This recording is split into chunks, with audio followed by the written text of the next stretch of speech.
얘들아, 안녕. 좋아, 오늘은 한국사 시간이야. 오늘 한국사 7강, 삼국의 발전과 경쟁 첫 번째 시간으로 찾아왔다.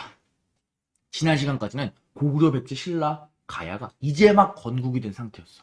그래서 이제는 막 건국돼가지고 막 서로 성장하기 바빴어. 근데 이제는 이번 시간에는 이 국가들이 성장해서 드디어 서로 맞붙기 시작하는 거야. 우리가 본격적으로 생각하고 있는 삼국시대가 이제 찾아오게 되는 거지. 그래서 오늘은 총 세 가지 꼭지를 공부할 예정이야. 먼저 고구려가 첫 번째 어떻게 성장했는지, 이천왕 때의 이야기야. 그런데 이 성장했던 고구려의 재룡을 거는 사람이 등장하니 바로 백제의 전성기를 이끌었던 근초고왕이다. 그리고 이 근초고왕 때문에 고구려는 위기를 맞게 되는데, 고구려가 그 위기를 어떻게 극복해내고 광개토대왕이 등장해서 어떤 일이 발생하는지를 공부를 해볼 예정이다. 교과서는 30페이지, 31페이지가 되겠다. 복습 먼저 해야겠지. 여러 나라의 성립 기억나지? 부여, 고구려, 옥저, 동해, 마한, 변한, 진한. 여러분들이 잘 기억할 거야. 위치와 이름, 특징 잘 기억을 하렴. 부여 같은 경우에, 고구려 같은 경우에 초창기에는 권력이 굉장히 약했던 연맹 스타일의 왕국이었어. 아직 왕권이 그렇게 강하지 않았다. 옥저랑 동해 같은 경우에는 왕이 아예 없으니까 더욱더 발달 단계가 늦었겠지? 결국에 옥저랑 동해 같은 경우에는 나중에 어떻게 된다? 고구려에게 축축축축 정복당하게 된다. 사만 같은 경우에는 중요한 게 뭐였어? 천군 제사장이 있고 얘들이 소도라고 하는 별도 구역을 다스린다. 제사랑 정치가 다른 나라랑 다르게 분리가 되어 있네. 이거 우리 뭐라고 부른다? 제정 분리라고 부른다. 뭐 이런 것들 여러분들이 반드시 체크를 해줘야겠지. 뭐 서옥제나 민며느리제 같은 뭐 책화 이런 나라별로 있는 풍습들도 반드시 잘 기억을 해줬으면 좋겠습니다. 자, 다음으로 넘어가겠습니다. 결국에 우리가 지난 시간부터 했던 것은 무엇이냐면 처음에는 굉장히 약하고 작은 나라였던 고구려 백제 신라가 결국에는 어디로 간다? 권력이 중앙으로 집중되어 있는 중앙 집권 국가로 발전하는 과정을 공부하고 있었어. 맞지? 그래서 오늘은 그 내용들을 한번 외워볼 예정이다. 우리가 5강과 6강을 공부했으니까 이제 7강 외워볼 예정이야. 표로 얼마 안 된다, 그지? 짧은 내용이니까 읽어보자. 오늘 내용 배우기 전에 고구려 백제 건국 성장 배워보자. 다시. 고구려 같은 경우에는 주몽이 건국했고 태조왕 때 그 기틀을 다졌어. 백제 같은 경우에는 온조가 건국했고 고이왕 때 그 기틀을 다졌다. 고구려 같은 경우에는 초창기 수도 졸본에서 시작했는데 여기가 좀 살기가 협소해서 아래쪽에 있는 국내성으로 이용을 했었던 거 여러분들이 기억을 하고 있을 거예요. 그래서 국내성 같은 경우에는 보면은 중국에 실제로 아직도 국내성이 남아있고 그 국내성 인근에는 고구려의 고분들이 많이 모여있는 고분군이 있었지. 이 고분군에 보면 이렇게 커다란 무덤들이 많이 있었는데 이 무덤의 양식을 우리는 돌을 무지무지 많이 쌓았다 그래서 돌무지 무덤이라고 불렀던 거 여러분들이 기억을 하고 있을 겁니다. 자, 그래서 고구려를 건국했던 사람은 주몽, 다른 이름은 동명성왕, 그리고 고구려 기틀을 했던 사람은 태조왕이었어. 태조왕 같은 경우에는 옥저를 정복했지. 옥저를 정복해서 고구려의 영토를 와 넓혔던 거야. 처음에 국내성 유역에 조그맣던 나라의 고구려가 태조왕 때 영토가 확장되기 시작했던 거지. 요동까지 쳐들어갔던 건 덤이야. 그리고 태조왕 때는 고구려는 원래 5개의 부가 연합했잖아. 그래서 왕이 마음대로 할 수가 없어. 왕이 죽고 나서 다음 왕도 막 다른 5개의 부서에서 야 우리 부서에서 왕하면 안 되냐? 야 우리 부가 왕하면 안 되냐? 이런 식으로 왕권이 약했다. 하지만 태조왕 때부터는 권력이 강해져서 그 이후로 점점 대가 흘러가면은 나중에는 왕위를 아들에게 물려주는 독점적인 세습까지 이르게 된다. 그 스타트를 끄는 왕이 태조왕. 이해되니? 결국에 우린 이렇게 얘기하고 싶어. 왕권 강화를 하고 각 부의 세력이 약화하게 되는 중앙 집권화를 시작했던 왕이 태조왕이다. 이렇게 선생님은 이야기하겠습니다. 백제의 경우는 온조가 고구려에서부터 내려와서 위례성에다가 나라를 세웠지. 그리고 이 위례성이 바로 우리 동네에 있는 풍납토성이라고 모두가 추측을 하고 있는 거야. 그래서 정리를 해보자면 온조는 위례성에다가 나라를 건국했고 그 백제를 발전시켰던 왕이 바로 고이왕이 되겠다. 원래는 한강 유역의 조그만 나라였던 백제국을 영토를 쭉쭉쭉쭉쭉쭉 넓히고 결국에는 마한 지역의 원래 대장국가였던 목지국까지 정복할 정도로 강력하게 키워낸 왕이 바로 고이왕이 되겠다. 그리고 나라가 커지고 나라가 강해지면 강해질수록 복잡한 사회가 필요하니 관직도 필요하고 관등도 정비하고 법도 만들었던 것 고이왕 기억하고 있을 겁니다. 그리고 고구려랑 백제의 건국과 성장하면 반드시 또 알아야 되는 것이 바로 고구려와 백제는 같은 뿌리를 공유하고 있다. 우리가 이것을 어떻게 알 수 있냐? 삼국사기에 글로 써있지만 그거 말고 유물로도 알 수 있으니 그 유물적인 증거가 바로 석촌동에 있는 석촌동 백제 고분이다. 석촌동에 있는 이 백제 고분이 고구려 국내성 옆에 있는 여러 개의 돌무지 무덤과 형태적으로 굉장히 유사하다. 결국에 우리는 이것이 같은 뿌리를 가졌다고 증명할 수 있는 증거 유물로 작용할 수 있다라고 이야기했습니다. 그리고 그 다음에는 신라를 공부했어. 고구려랑 백제가 건국이 되고 한참 발전하고 있을 때 신라도 같이 비슷한 시기에 건국이 되긴 했지만 아무래도 발전이 조금 느렸어. 한참 뒤로 가서야 조금 발전이 이루어졌는데 고구려 백제에 비해서 신라가 발전이 느렸던 이유, 지난해 사로국이 발전이 느렸던 이유는 바로 지리적인 이유 때문이었지. 백제가 한강 유역에 있어서 배를 타고 바다로 나가고 바다에만 가면은 위쪽에 바로 중국 구전들이 있어서 이들과 교류하면서 선진 문물도 받아들이고 이득을 취할 수 있었지만 지난해 사로국, 우리의 신라 같은 경우에는 그런 것이 없었지. 결국에 지리적인 이유로 발전이 조금 더뎠던 거야. 특징적인 것이 건국설화가 무려 3개였지. 그래서 뇌물마립간 이전에는 신라에서는 박, 석, 김씨가 번갈아가면서 교대로 왕을 했었던 거야. 그리고 신라의 왕을 부르는 왕호조차도 굉장히 특이했었어. 신라의 왕호는 첫 번째 박혁거세 때는 거서관, 남해 때는 차차원, 그리고 세 번째 유리부터는 이사금이라는 이름으로 한참 불리다가 나중에 17번 김뇌물 때부터 우리가 뭐라고 불렀다? 마립간이라고 불렀다. 이름이 특이한데 그 뜻을 보면은 다른 정치적인 지도자, 다른 나라의 왕, 고구려나 백제에서는 살짝 약한 느낌이 들어.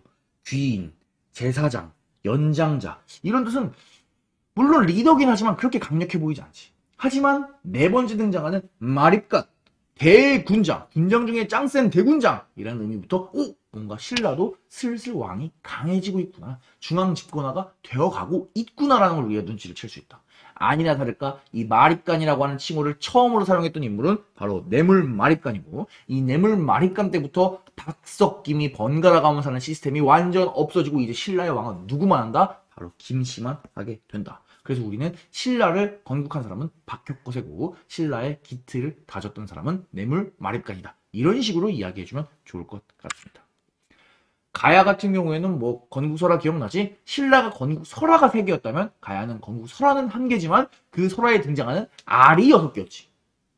알이 6개라는 거는 결국에 사람이 6명이라는 거고 왕이 6명이라는 거고 왕이 6명이라는 건 나라가 6개라는 거고 가야는 고구려 백제 신라랑 다르게 6개의 조그만 나라들이 모여가지고 가야 연맹을 이룬다. 뭐 금관가야, 대가야, 뭐 아라가야 뭐 이런 여러 개의 가야가 있어. 이름까지는 알 필요가 없어. 그 중에서 대장가야가 초창기에는 무슨 가야였다? 금관가야였다. 지금의 경상도 김해에 위치하고 있고 이 가야 같은 경우에는 변한 지역에 있었기 때문에 당연히 변한과 비슷하게 철이 굉장히 잘 났다. 그리고 이 풍부한 철을 바탕으로 중국 군인인 낭랑 그리고 바다 건너 일본에까지 이걸 수출하면서 발전했다고 한다. 그리고 일본의 토기에도 영향을 줬던 거 여러분들이 기억하고 있을 겁니다. 자, 그럼 이제 본격적으로 오늘 스토리를 볼게. 오늘 스토리는 딱 흐름이 있어요. 여러분들이 그 흐름을 잘 찾아야 돼. 첫 번째 미천왕이 등장하는데 이거는 고구려의 성장을 의미한다. 근데 이 고구려의 성장이 제동을 빡 거는 게 등장하니 바로 2번 근초고왕이 되겠다. 백제의 전성기야. 그리고 이 백제의 전성기 때문에 고구려는 위기에 빠져든다. 이 위기를 극복하는 것이 3번 고구려의 소수림왕이다. 그리고 이 소수림왕 때 다시 성장한 고구려를 바탕으로 고구려를 강력하게 이끄는 왕이 바로 4번 광개토 대왕이 되겠다. 그래서 오늘은 이 순서 1, 2, 3, 4 이 흐름을 여러분들이 잘 체크를 해줘야 될 것 같아요. 참고로 이 시기에 중국에서는 어떤 일이 있었냐면 중국은 분열의 시기였어. 위진 남북조 시대라고 하는 분열된 시기였기 때문에 중국은 상대적으로 우리나라 쪽에 신경을 쓸 겨를이 없었고 이러한 틈을 바탕으로 고구려 백제 신라가 각각 성장하고 때로는 경쟁했던 것 여러분들이 체크해주면 좋겠다. 미천왕부터 시작할게. 고구려야. 미천왕 때는 무엇을 하냐? 드디어 낭랑과 대방문 한사군, 우리나라에 있는 한사군을 정복하는 거야. 중국 군현 세력을 한반도에서 완전히 몰아내는 거야. 이때가 313년이거든. 그러니까 한사군이 설치된 게 기원전 108년이니까 약 400년 만에 드디어 우리나라 땅에서 중국 세력을 완전하게 몰아내는 거야. 정말 대단한 일이라고 할 수 있지. 그리고 요동 지역을 공격해서 또 영토를 아주 크게 넓혔던 것이 무슨 왕? 바로 미천왕이 되겠습니다. 미친왕 아니야. 미천왕이야. 자, 미천왕이 낭랑과 대방, 한사군을 몰아냈다는 것은 뭐 민족적인 의미에서도 중요하지만 또 중요한 게 있어. 지금 원래 지도를 보게 되면 얘들아 고구려와 백제 사이에는 한사군이 가로막고 있어. 그래서 둘이 성장을 하면서 실질적으로 만나서 치고받고 싸울 일이 없었어. 그런데 이제 이 한사군 중앙의 완충지대가 사라지게 되는 거야. 결국 이것은 무엇을 의미한다? 고구려와 백제가 서로 국경선을 맞닿는 거고, 국경선을 맞닿는다는 것은 고구려랑 백제가 드디어 본격적으로 싸움이 시작된다는 거지. 그 전까지는 만날 일이 없었지만 이제 만남으로써 싸움이 본격적으로 시작되는 거야. 그리고 그 싸움, 아니나 다를까 강력하게 진행된 싸움, 초창기에 처음에 이 싸움을 리드했던 것은 백제 쪽이었다. 자, 두 번째 왕, 근초고왕이야. 백제왕이야. 백제 전성기가 되겠다. 이 근초고왕은 첫 번째 영토를 엄청 넓혔어. 미초왕도 영토를 넓혔잖아. 근초고왕도 영토를 넓혔어. 원래 고이왕 때까지는 한 이 정도 영토를 넓혔다면은 근초고왕은 영토를 쭉쭉쭉쭉쭉쭉 넓혀서 이제 마한 전 지역을 백제의 손아귀 아래 넣은 거야. 오케이? 원래 작은 마한의 소국 중에 하나로 시작했던 백제가 근초고왕 때에 이르러서 모든 마한 지역을 장악해버린 거지. 그 다음에 여기서 끝나지 않아. 외교적인 힘도 있었는데 중국과 그 다음에 일본과 연결을 한다.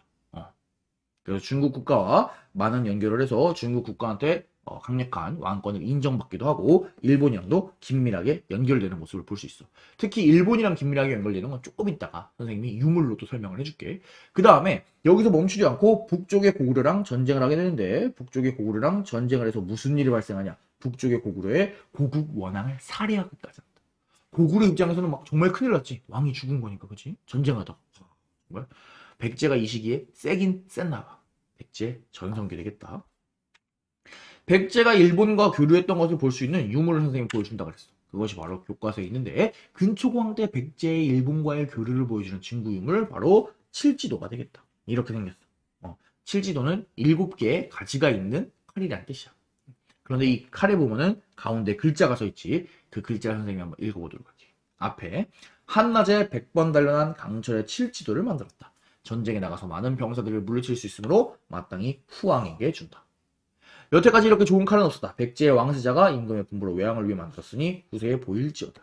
자, 두 가지를 유추할 수 있어. 첫 번째, 이 말은 어때? 윗사람이 아랫사람에게 하는 것 같은 그런 말투를 취하고 있지.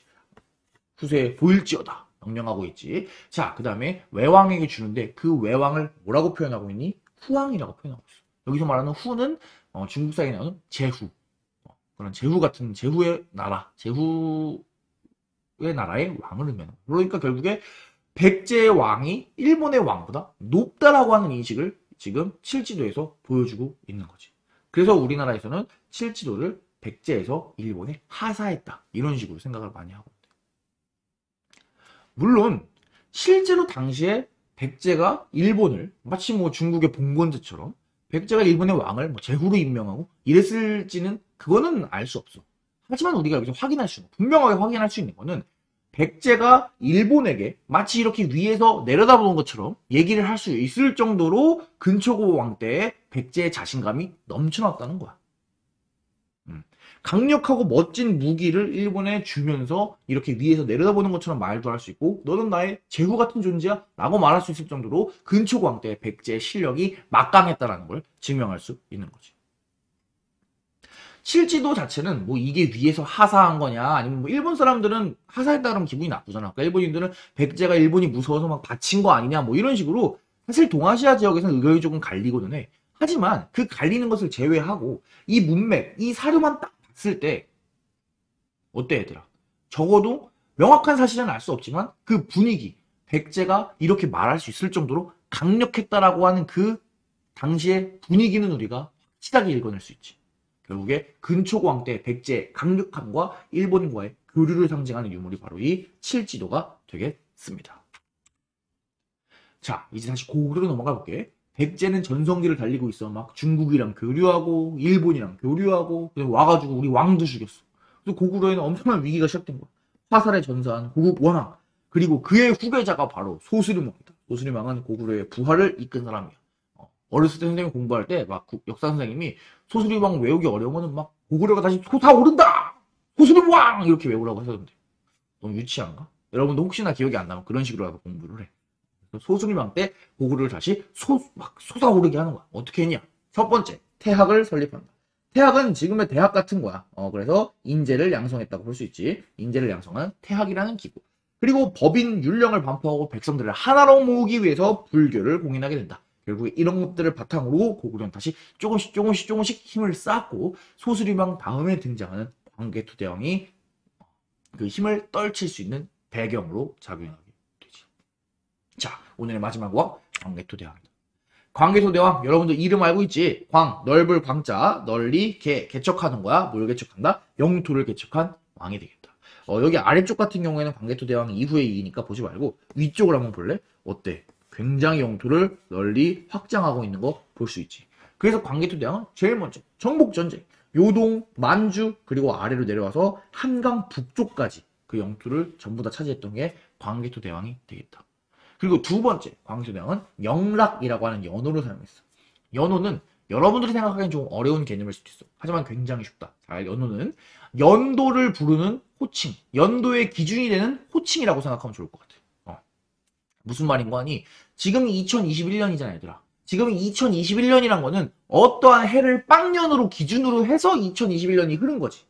지금 전 세계는 현대에서 예수가 탄생한 날을 그 해를 영년으로 해서 연도를 세는 것이 약간 글로벌 스탠다드로 약속이 되어 있어. 그런데 동아시아에서는 예수를 몰랐잖아. 그러니까 동아시아 지역에서는 어떻게 연도를 셌느냐? 동아시아 지역에서는 황제, 중국의 황제가 즉위한 순간부터 1년, 2년, 3년, 4년을 셌던 거. 예를 들어서 선생님이 즉위했다. 중국 황제야. 그러면은 선생님 1년, 선생님 2년, 선생님 3년 이렇게 하는 거. 그런데 선생님이 죽었어. 선생님의 아들이 황제가 됐어. 그러면 아들 1년, 아들 2년, 아들 3년 이런 식으로 했던 거. 거기 붙이는 이름 자체는 뭐 자기가 지을 수 있어. 그런데 이 동아시아의 연도의 기준이 되는 거, 원래는 황제만 정할 수 있어. 황제만 지금부터 몇 년 이렇게 부르자 할 수 있는데, 그 연호, 그 황제가 하는 그 연도의 기준을 누가 정했다? 누가 마음대로 정했다? 그게 바로 광개토대왕이 영락이라고 하는 기준을 세운 거야. 그래서 광개토대왕이 처음 즉위했을 때 영락 1년, 영락 2년, 영락 3년 이런 식으로 고구려 사람들은 연도를 셌던 거지. 이거는 굉장한 일이야, 얘들아. 원래 연도의 기준을 세우는 건 중국 황제만 할 수 있는 거야. 근데 그거를 광개토대왕이 했다? 이거 광개토대왕이 그만큼 자신이 있었던 거지. 나도 뭐 중국 정도는 하는데 이 정도의 자신감? 여러분들이 엿볼 수 있어야 될 것이다. 자, 또 재미난 이야기가 한 게 있는데 3번이야. 바로 신라에 침입한 왜를 격퇴한다. 당시에 신라는 무슨 왕이었냐면 신라를 열심히 좀 어떻게 이끌어 보려고 했던 뇌물마립간식이었다. 이 뇌물마립간이 열심히 하고 있는데 당시에 신라에 일본 왜구들이 쳐들어온 거야. 근데 이 왜구 엄청 많이 쳐들어와가지고 막 신라 경주를 막 둘러싸고 막 신라에 난리가 난 거야. 결국에 신라가 이거를 혼자서 막을 수가 없어서 북쪽에 있는 고구려한테 광개토대왕한테 SOS를 보내는 거야. 광개토대왕님 제발 우리 신라 좀 도와주세요 제발 해가지고 광개토대왕이 약 5만 명의 병사를 보내서 신라를 구원해서 왜를 몰아내게 된다. 참고로 이때 왜가 가야 지역까지 도망간다. 그래서 이 가야 지역에 금관가야에 있었는데 이 금관가야까지 그냥 세트로 광개토대왕이 아예 공격까지 해버려서 가야에서 초창기에 잘 나가던 금관가야가 쇠퇴하게 되는 영향까지도 미치게 돼. 굉장히 재밌지? 이러한 광개토대왕의 내용이 잘 실려있는 사료가 무엇이냐 하니 바로 광개토대왕릉 비가 되다. 광개토대왕릉비는 광개토대왕의 아들인 장수왕이 나중에 광개토대왕이 죽은 다음에 그 무덤 옆에다가 세워준 비석인데 어때? 굉장히 크지? 그래서 이 비석에 광개토대왕과 관련된 그런 기사들을 이렇게 잘 실어놓은 거야. 지금은 중국에 있고 이렇게 잘 보존이 되고 있어. 그 재밌는 내용들을 몇 개만 한번 알아보도록 할게. 먼저 백제랑 관련된 내용이야. 너무 긴데 걱정하지 마. 광개토대왕 때 군사를 이끌고 백제를 토벌했대. 그래서 엄청나게 많은 성들이 등장하고 있어. 이 엄청나게 많은 성들을 전부 다 광개토대왕이 함락시켰대. 백제가 복종하지 않고 감히 나와서 계속 전투를 하였다. 왕이 매우 화가 나서 아리수를 건너, 아리수 어디니? 한강이지. 한강을 건너서 백제의 성을 포위하니 백제의 왕이 곤경에 빠져서 남녀 1천인가 옷감 1000피를 바치며 광개토대왕에게 꿇어앉아 스스로 맹세하기를 지금부터 영원히 노객은 약간 노비 같은 거야. 영원히 노객이 되겠다고 했다. 광개토대왕께서는 은혜로 어리석은 잘못을 용서하고 항복을 받아들였다. 이에 58성 700촌을 획득했대. 성을 58개나 빼앗고 마을은 700개를 뺐대. 그래서 백제 군주랑 아우 대신 이런 사람들 인질로 데리고서 돌아왔다. 이거 뭐야 이게 무슨 얘기야 얘들아. 광개토대왕이 백제랑 전쟁에서 백제를 완전 그냥 깡그리 부셔버린 얘기를 하고 있는 거지. 불과 몇 년 전만 하더라도 불과 몇십 년 전만 하더라도 근초고 왕이랑 고국 원왕이랑 싸웠을 때는 고국 원왕이 죽었어. 그래서 고구려의 위기가 찾아왔단 말이야. 이게 백제 전성기의 위대함이었어. 하지만 이제는 소수림왕이 바탕한 걸 바탕으로 광개토대왕 때는 완전히 전세가 역전된 거야. 백제 지금 고구려한테 잽도 안 되는 거 여러분들이 볼 수 있다. 자, 신라는 어떤지 볼게요. 영락 9년. 이게 그 유명한 연호다, 그지? 영락 9년에 신라의 뇌물마립간이 사신을 보냈어. 외인이 일본인들의 국경에 가득 차서 우리의 성을 부수고 있습니다. 대왕께 노비나 다름없는 저는 대왕께 기유하여 분부를 청합니다라고 했다. 영락 10년에 오병과 기병 5만을 보내서 신라를 구원했다. 얘들아, 지난 시간에 뭐라고 배웠니? 뇌물마립간. 신라에서 잘 나가는 왕이야. 신라에서 거서관 차차홍 이사금했던 거 끝장내고 대군장이라는 칭호인 마립간을 사용했던 거야. 신라에서 박석김 번갈아 가면서 했던 거 끝장내고 김씨가 본격적으로 세습했던 게 뇌물마립간이야. 근데 신라에서 나름 잘 나간다는 뇌물마립간도 지금 광개토 대왕한테 뭐라고 이야기하고 있어? 대왕께 노비나 다름없습니다. 저는. 제발 도와주세요. 광개토 대왕과 고구려가 얼마나 셌는지 여러분들이 사료를 통해서 알 수 있겠지. 이런 재밌는 사료가 광개토 대왕 능비가 되겠다. 광개토 대왕하고도 재밌는 얘기가 또 있어서 알려줄게.